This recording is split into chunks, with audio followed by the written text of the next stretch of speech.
nag-remove or nag-spray ng medisina sa damo. Kaya 3 araw ay mawala na yung damo na yan. Guys, ay mag-prepare na kami sa pagtanim ng palay. Ang una ko po gawin ngayon guys ay mag-remove. I-remove ko yung mga damo sa gilid ng palayan para pagtrabaho sa pag-araro dito sa palayan sa field ay malinis ba.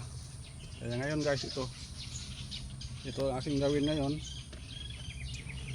Itong electric sprayer ko ay aking ginagamit para mag-remove sa damo.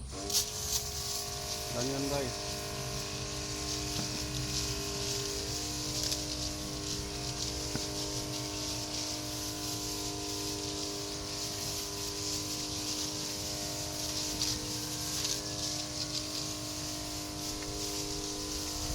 Ito ang una gawin guys, linisin muna yung paligid para walang mga insekto na mamugad.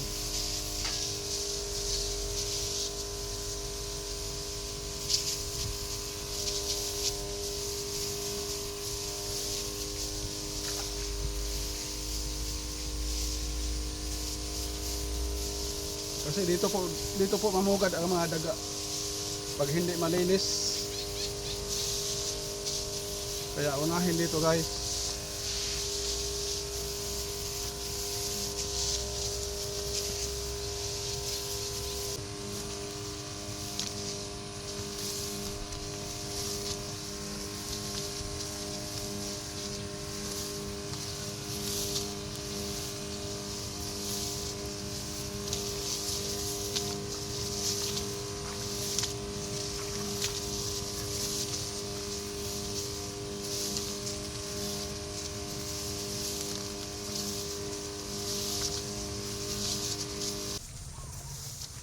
Ayan guys, tapos na po tayo nag-remove or nag-spray ng medisina sa damo.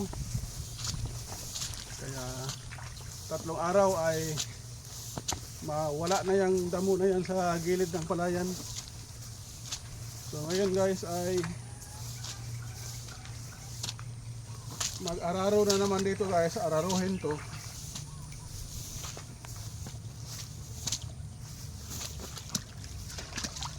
Ayan guys, oh.